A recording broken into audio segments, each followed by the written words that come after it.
All right, guys, we are live. Good morning, everyone. It's V, the Guerrilla Economist, coming to you live with my main man, CJ, a.k.a. El Cuco. We also have James, the Russian analyst, flying with us this morning because the temperate, warm temperature that we've had yesterday was able to bring him out of his hibernation. So the bear is with us this morning. Also, guys, check us out, roguemoney.net, Rogue Money on DTube, Steemit, Facebook, you name it. We're everywhere you want us to be, and then some in a bag of chips. Also, subscribe to this channel, hit the thumbs up, share, and hit that notification bell so you're alerted to the latest broadcasts that come out. Also, check out our sponsors, remaincom.net, remaincom.net. Whether you need funds to have some fun or you need funds to get some investments, you need funds to start a business, buy a home, whatever the heck it is you want to do, get up to $600,000 unsecured. That's right, you heard it, unsecured, from our lending network of over 335 lenders. remaincom.net is the place to be. Or you just need a credit score fix, that's the place to go. You want to get your credit score fixed, you want to get yourself right on track, remaincom.net. And also, guys, check out thecryptoschool.io, thecryptoschool.io. It is the place to be. You want to learn about wallets, you want to learn how to trade, you want to get, you want to figure out how to move in and out of fiat with cryptos. That's the place to do it. Thecryptoschool.io. It has been bombastic in response. And with all that out of the way, gentlemen, good morning to both of you. How are you guys doing? Good morning, everyone. Doing great, man. Good morning. Great. How do you say good morning in Russian? He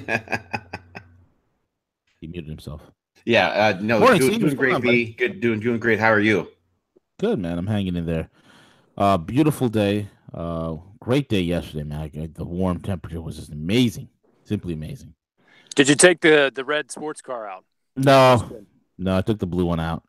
Took the blue one out.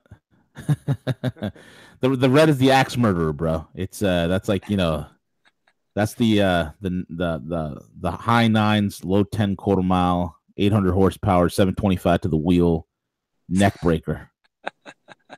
Now, it's murderously fast, but I love the simple balance, the mechanical feedback of the M3. It's just special. It's like a Family Guy's 911. So anyway, but yeah, it was nice weather, man. I was able to get out and get a frappuccino real quick, and then get back to the office and finish working. Crazy. Cool. So let's get into it, guys. We had a Florida shooting show. As they say in Russia, there's good weather in Brighton Beach. There's good weather in Brighton Beach? It's an actual song from the late Soviet Union era. Yep. In the perestroika era. I kid you not. Yeah. Hey, V, real quick, before we jump into it, let our fans know that we are going to be putting out a couple of different listener surveys. So it'll be our first ever to do that. As you know, we are working on some really cool things, content expansion for Rogue, and just we want your input. So we want to hear from you, related to potentially Rogue wellness, Rogue coin, some great content, some expansion. So we're just going to put some questionnaires out. We want your input, to help kind of guide us to ensure that we're going in the right direction. So be looking at that, I would probably say within the next week. So if you could participate, it would be greatly appreciated. Including to all those of you out in Rogue Money Radio Land who think my audio quality is always terrible. Exactly right. Please let me know what you think. I do read your comments. All right, so we have the Clown News Network, aka CNN, or also known as the Crap News Network. Also known as Digging Through St. Petersburg Garbage News Network. Yes. Also known as Harassing Senior Citizens in Florida News Network. Did you know that you were interacting with Russians, Miss Jones? What? That's BS. What are you talking about? Russians. I didn't have any Russians at my rally. But they were duping you through their Facebook active measures. Yes, it's advanced. The type of mental retardation that has occurred with American media and much of the media at large, and the politicians especially, there's a type of mental retardation, a type of insanity. It's almost like a mad cow's disease. It's almost like they've all contracted Kuru. Now, you know, this whole, they don't give up on the Russian narrative. They're not giving up ever on this whole gun control narrative. CNN, the Clown News Network, had this whole entire town hall. Which one of you guys want to break that down real quick? Go ahead. Well, you know, I give President Trump some kudos. You know, he met with a lot of families.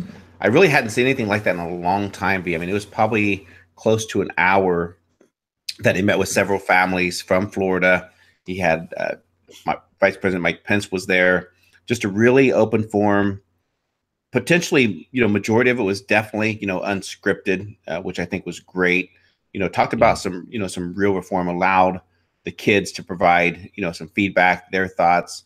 And I just really hadn't watched anything for a while. So I think kudos for that. And I think, you know, definitely Trump, I think, had some great ideas, you know, talking about, you know, potentially taking a look specifically at some type of concealed carry specialized program, you know, for teachers, for educators, you know, obviously completely voluntary. But I think that's something that I've advocated for. And Trump says something really important through the discussion. He specifically stated that you know, the schools, these, you know, gun-free areas, these gun-free zones are specifically targeted for a reason. I think that's just so important, you know, to remember. So kudos for that.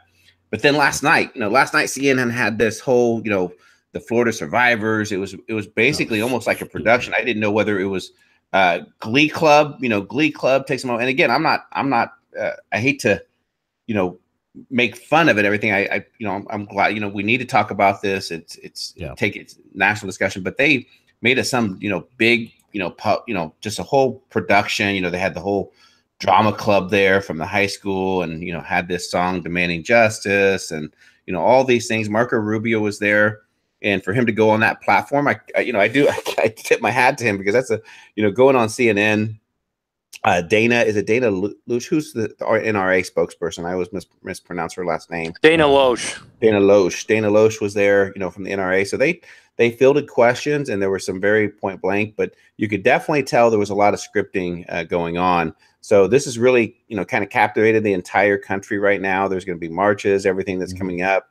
And I agree. I think we do need to look at some of these you know, gun laws.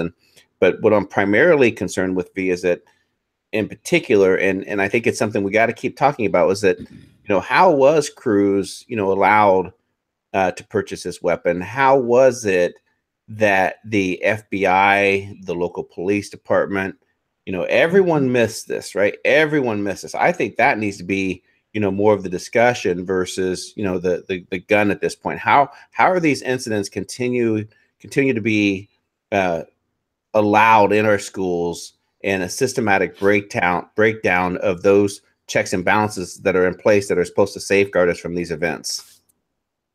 Yeah, you know, we all know the answer to that. These FBI are a bunch of morons.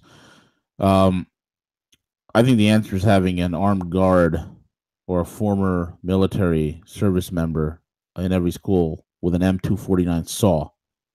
That would be a great answer. James, what's your take?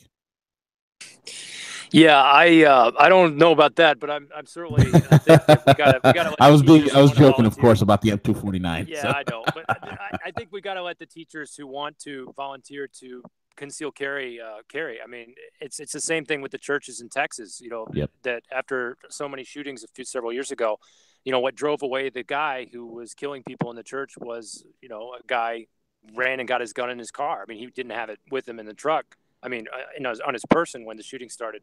But, you know, he fled the scene because somebody else got a gun and chased after him.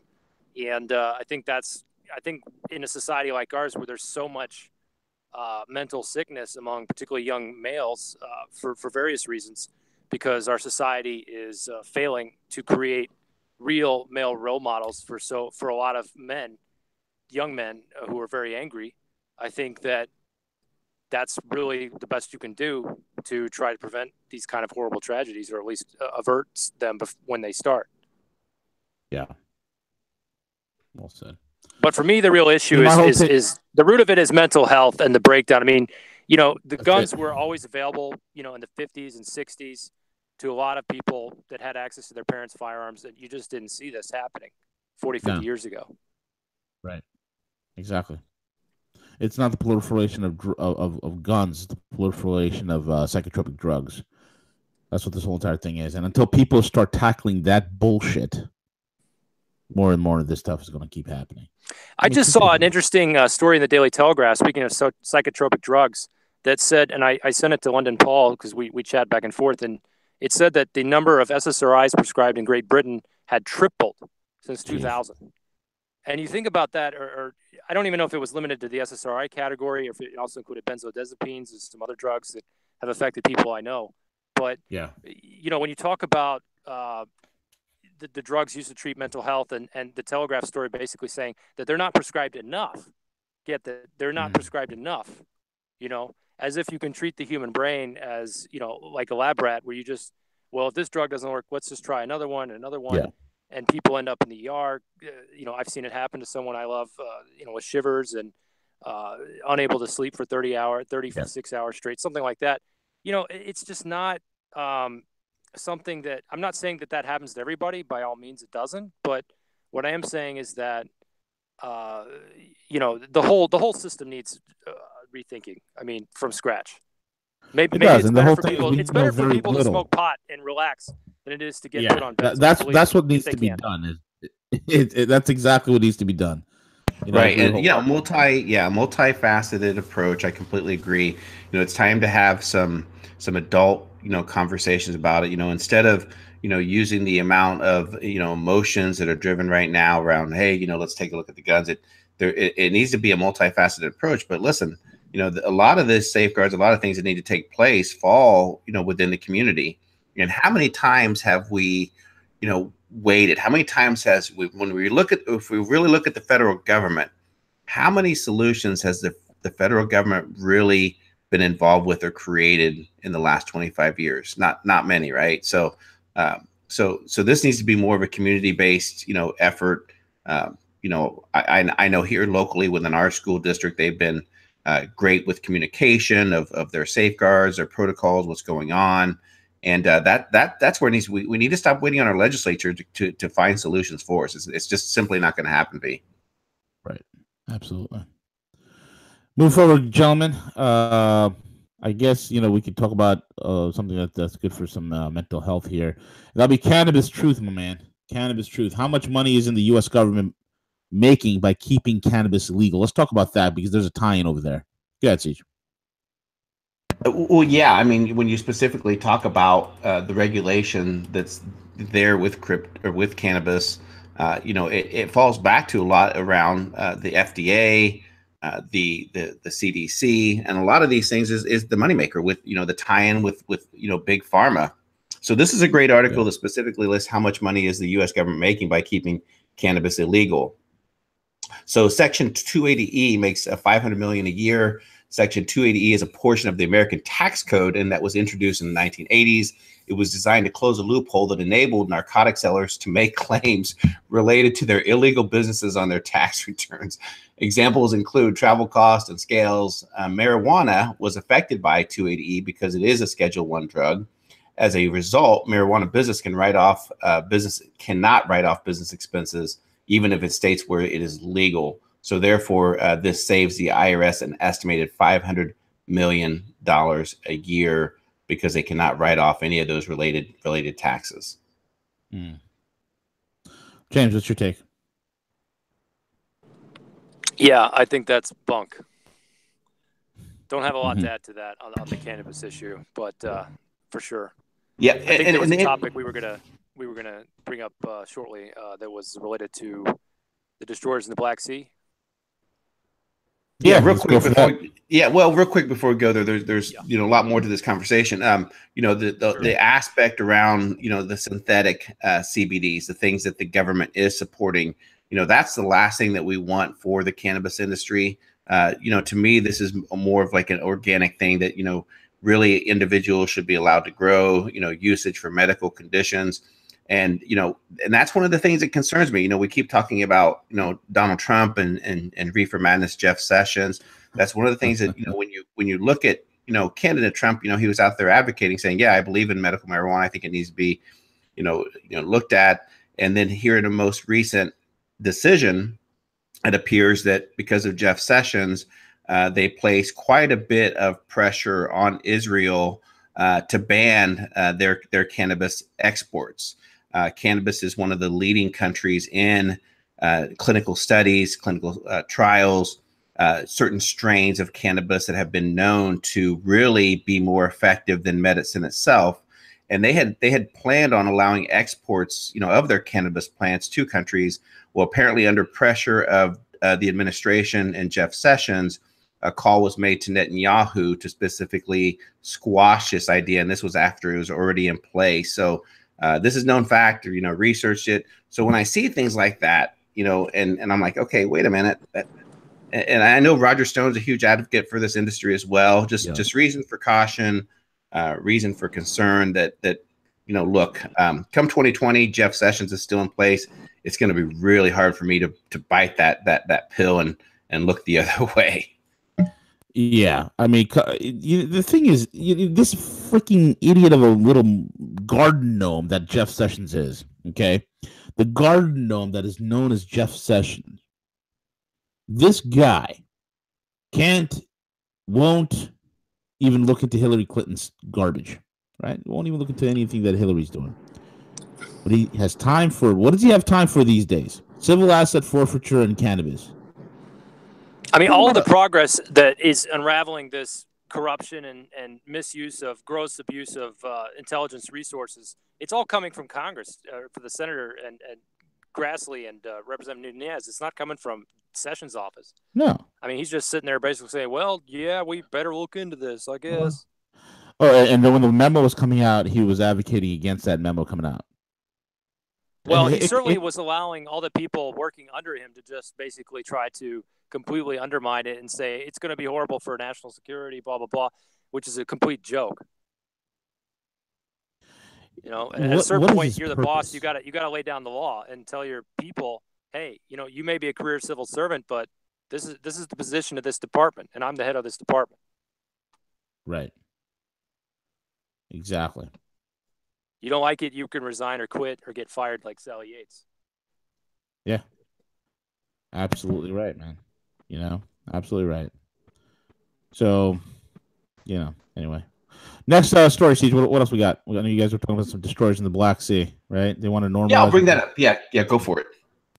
Yeah, just a couple things to note in that region because, the focus in the last few weeks, understandably, has been on the deaths of these contractors in Syria.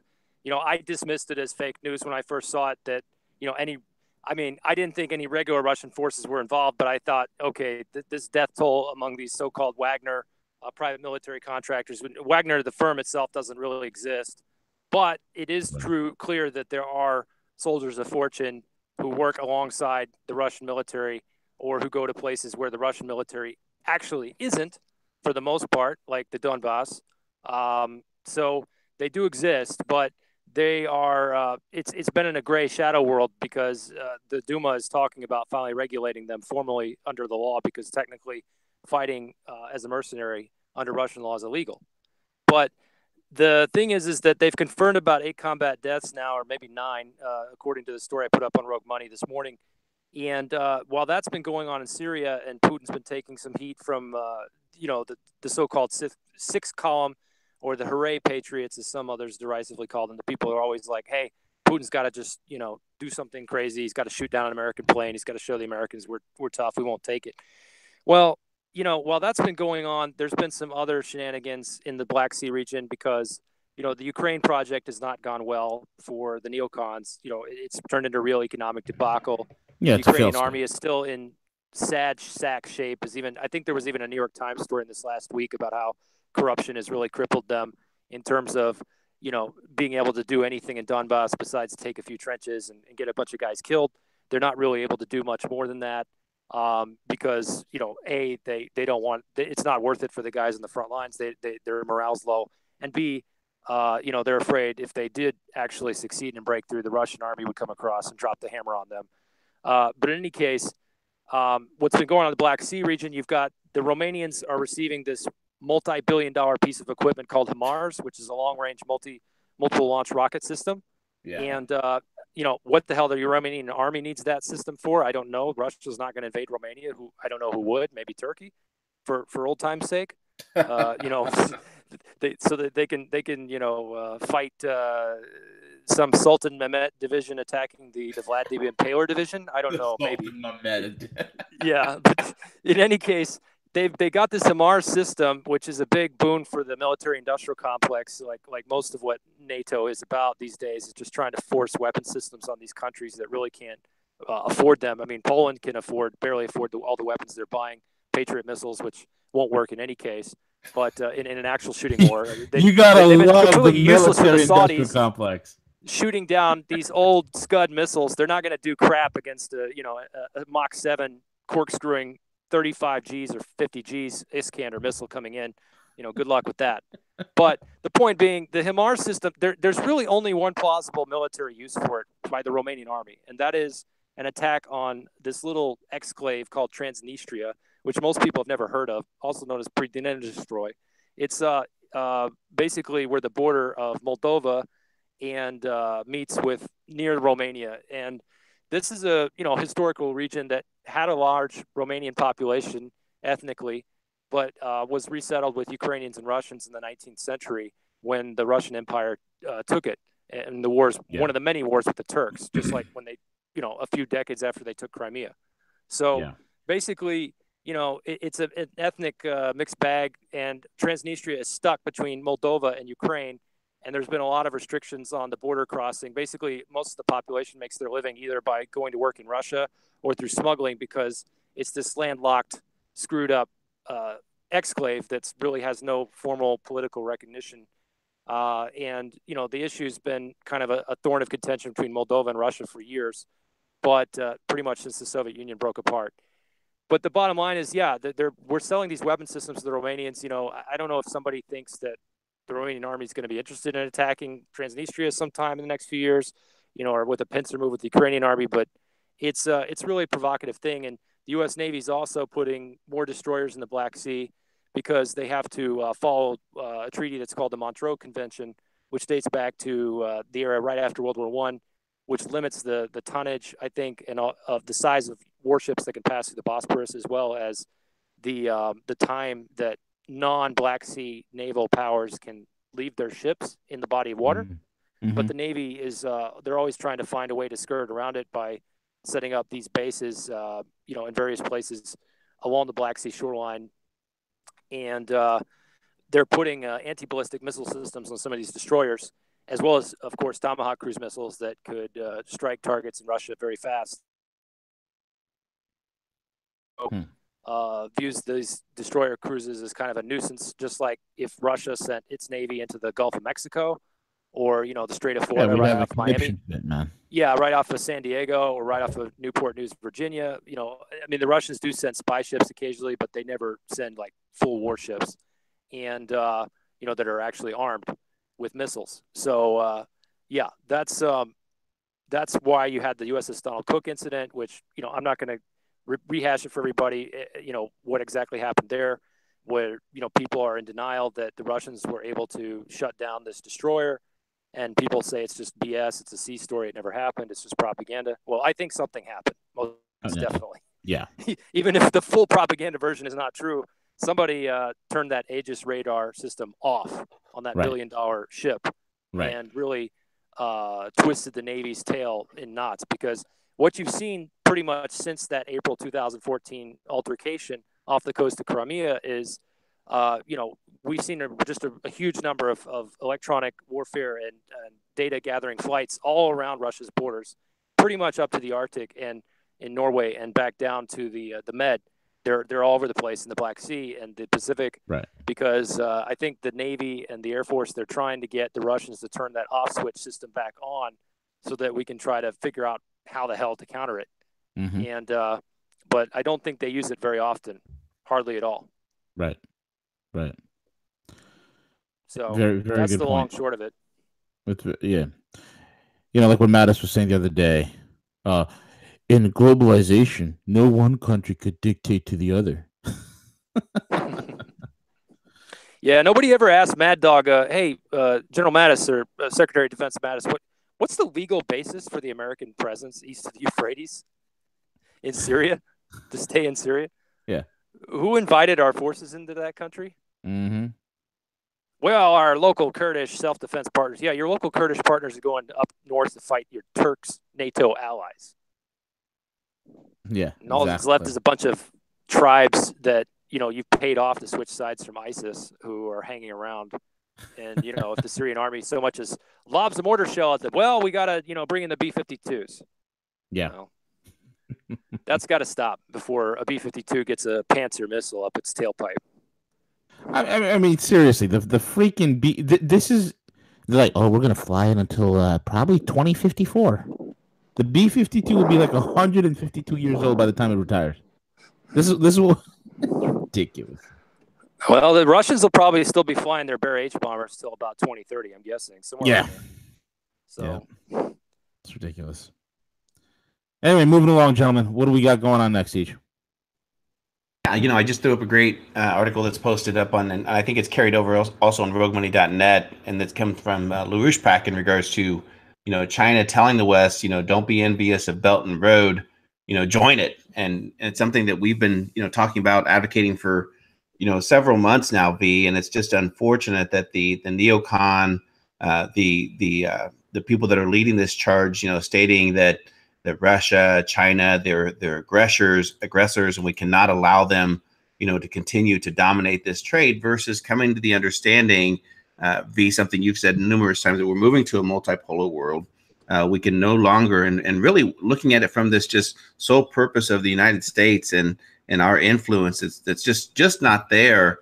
And if we could just take time, this article that they published from the China Global Times, reiterates the fact that the Chinese, President Xi Jinping consistent message to the West is to join us in the Belt and Road Initiative, and all parties will win.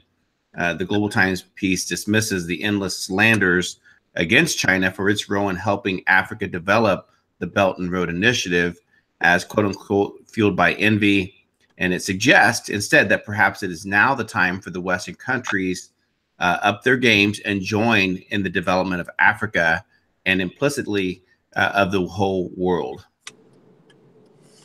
Yep. Join or die. And it's going to happen one way or the other. It's just a question of how soon. Yeah, exactly correct. These guys cannot stop what's happening. They can't stop what's happening. And all this happens because King Dollar is King Dollar. And when the time is right, which I think will probably be, things are already accelerating at a grand pace. But when the time is right, President Xi Jinping will wake up, and he has the F the dollar button right there on his nightstand. He's going to press it. And that'll be the end of that. That will be the end of that. And Vlad, wherever he is in his dacha, will be clapping.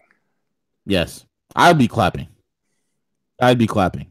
Because the type of shenanigans that have been done in our name, the type of criminal behavior done in our name, needs to end.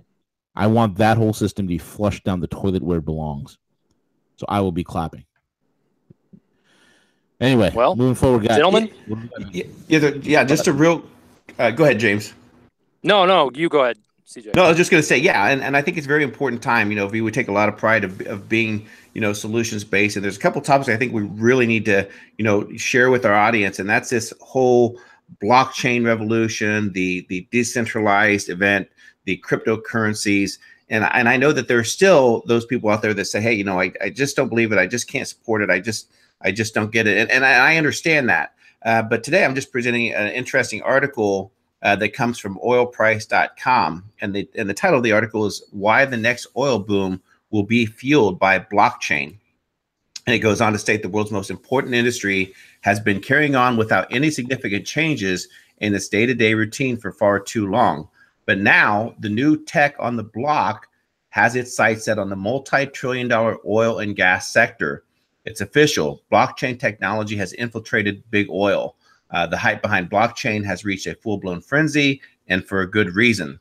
The technology, which creates secure ledgers for digital transactions and rapidly accelerates the pace at which transactions can be made, has the potential to disrupt every major industry: real estate, shipping, banking, healthcare.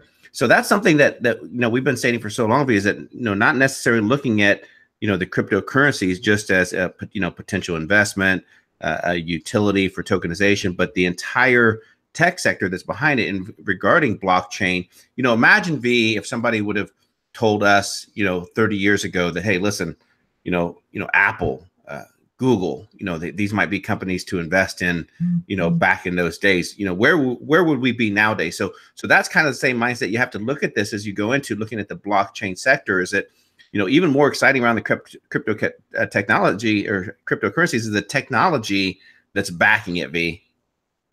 Yeah, it just goes to show the most important technology in the world. And I said this: blockchain technology is the most important human invention since the advent of fire. The petrochemical industry, especially oil, the energy industry, the energy sector, which has been running for forever, pretty much in the same setup, the same structure, now is incorporating blockchain technology. So when you look at energy, when you look at health, when you look at fintech, you see blockchain making inroads to all of it. This is the future. This is the future. We embrace it. We leverage it. We profit from it, or we get left in the dust. James, your thoughts? Yeah, I mean, the approach in the East, and especially in Russia, is more of it's a sovereign cryptocurrency. And it's what they're cooking up is, as London Paul has explained many times in this program, in his appearances on Rogue Money Radio, is a sovereign gold-backed cryptocurrency like the crypto ruble and crypto yuan, which will be tightly integrated and will be continue to advance together. They're not going to be launched separately. They're basically moving in lockstep. So that makes a lot of sense because next year we have the Power of Siberia gas pipeline coming on, basically the world's largest gas transport project that's coming to fruition, and we have reports of Russia just is back to buying gold in huge chunks again. The central bank of the Russian Federation, not that they ever really stopped, but that they're accelerating gold purchases. So that's why you're going to see a little bit different approach coming out of the East. And I'm going to be curious myself, and I've talked about this with London Paul, I've talked about it with a lot of people in the crypto space, is how are foreigners going to be able to acquire and trade these cryptocurrencies? How tightly regulated are they going to be? And that's something that I'll be watching very carefully for news out of Russia going forward. Absolutely. That being said, guys, anything else you want to cover? Big day, here at Rogue. So at 12 p.m. Eastern Standard Time. Today is hanging with Harley, so we're excited for that. And don't forget our famous Cuss with Gus at 4 p.m. And if you didn't listen to yesterday's show with Bix, check that out. It was a lot of fun as well, V. Absolutely. And with that being said, folks, we are over and we are out. Take it away, CJ.